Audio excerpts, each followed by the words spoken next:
दीपक और करण बचपन के ही घनिष्ठ दोस्त थे। दोनों एक सुनसान रास्ते से अपने घर की ओर जा रहे थे। आज तो मजा आ गया होटल में खाना खाकर, नहीं तो रोज वही टिंडे की सब्जी खाकर बोर हो गया था। दोनों पान के दुकान पर जाते हैं और पान खाते हैं। वाह, मजा आ गया दोस्त। वो लोग फिर पान खाकर अपने घर की ओर चलने लगे। दूर कहीं से एक परछाई उनकी ओर आती हुई दिखती है। ठंडा का मौसम था, कोहरा चारों ओर से घेरा हुआ था।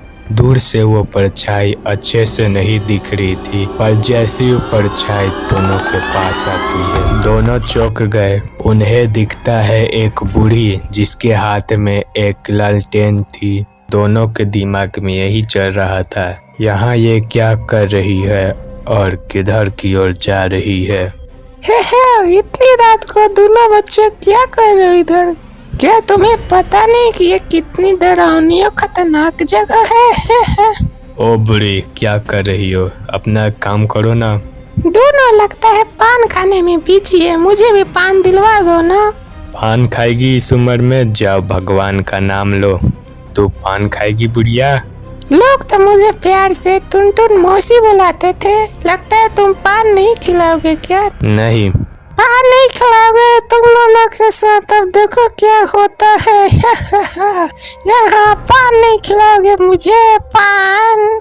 यह कहकर वो बूढ़ी वहां से निकल जाती है। दोनों इसे पागल समझकर अपने घर की ओर चल जाते हैं।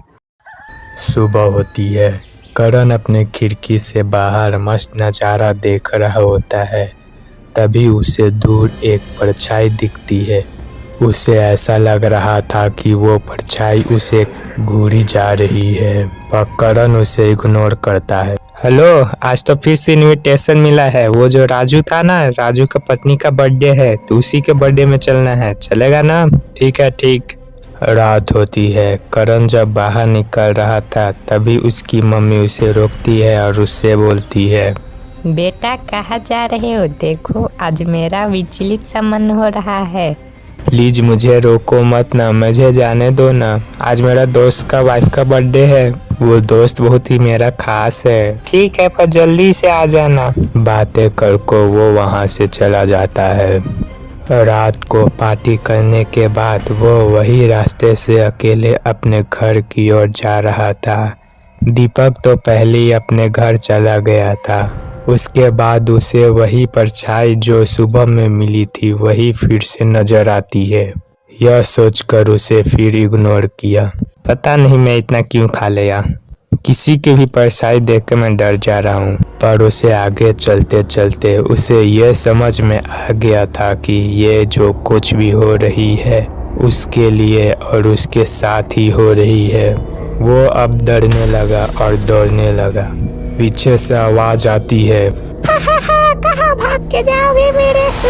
एक दिन मैं जरूर आऊंगी। उसे आवाज ये हल्की सुनाई देती है। कैसे भी अपने घर पहुंचता है। वो ये जो कुछ भी हुआ वो अपनी मम्मी को नहीं बताता है और अपने कमरे में चला जाता है। दरवाजा बंद करता है।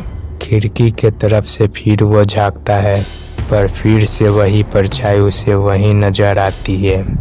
डर के मारे वो जाकर सो जाता है। उसे अभी भी मन में ख्याल आ रहा था कि जो वो बूढ़ी मिली थी जिसे मैंने पान नहीं दिया था, क्या वो वही तो नहीं? क्या वो छलावा तो नहीं था? रात के करीब 12 बजे उसकी नींद खुलती है। उसे एक अदृश्य नजारा दिखता है जिसे देखकर वो पूरी तरह से कांप गया। वो अपने बेड से लेटे लेटे अपने ऊपर देखता है। पंखे पे एक पिचासनी लटकी हुई थी जिसके लंबे लंबे हाथ थे। वो पंखे से उसके छाती पे कूद जाती है। नहीं छोड़ूंगी। वो जोर से चिल्लाता है। करण की मम्मी फौरन से उसके कमरे में आ जाती है। क्या हुआ बेटा, तुम इतनी तेज से क्यों चिल्लाए? मम्मी मम्मी, अयो मम्मी मम्मी, ओ भूत भूत, मम्मी वो थोड़ा पगला सा गया था कि मम्मी समझ गए इतनी देर रात को वो घूमता रहता है, किसी की नजर लगता है इस पे पड़ गया है। उसने फौरन से सुबह में पंडित जी को बुलाती है। पंडित जी करण से पूछते हैं, क्या तुम्हारे साथ इन दिनों अजीब कुछ हुआ था? पंडित जी, एक बूढ़ी मिली थी जो पान मुझसे मांग रही थी, पर मैंने उसे पान नहीं दिया और उसे बहुत बुरा भला भी बोला था, और वो बोल के गई थी कि जरूर कुछ बुरा होगा। पंडित जी कुछ मंत्र बोलते हैं और वहां से चले जाते हैं, ये बोल के कि सब ठीक हो जाएगा, पर ऐसा कुछ नहीं हुआ।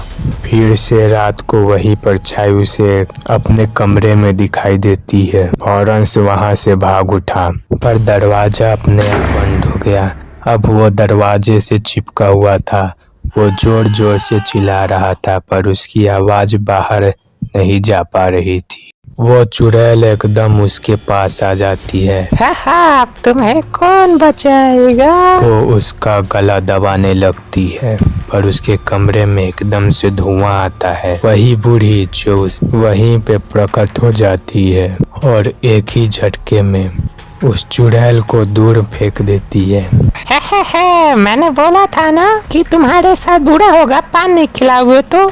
दरअसल तुम लोग जहाँ पान खा रहे थे, तुम वहीं पे पान थूक देते हो जहाँ पे ये चुड़ैल रहती है ये, और उसी के वजह से ये चुड़ैल तुम्हारा पीछा कर रही थी। उसी दिन मैंने बोला था मुझे पान दे दो, उसी दिन मैं इस चुड़ैल का खात्मा कर देती, लेकिन तुम लोग ने मुझे नहीं दिया पान। अब भुगता ना।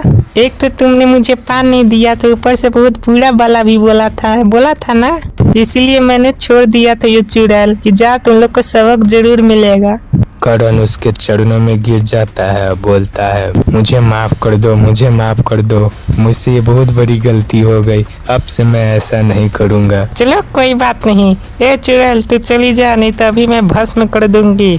ये गलती से पान तुम्हारे ऊपर थूक दिया था, अगर तू नहीं जाएंगी तो तू जानती है मैं कौन हूँ। मैं जानती हूँ, मैं यहाँ से जल्दी से जाती हूँ। आयदा से ऐसा नहीं होना चाहिए। सब्सक्राइब करें दारकीनन को ऐसी हॉरर देखने के लिए।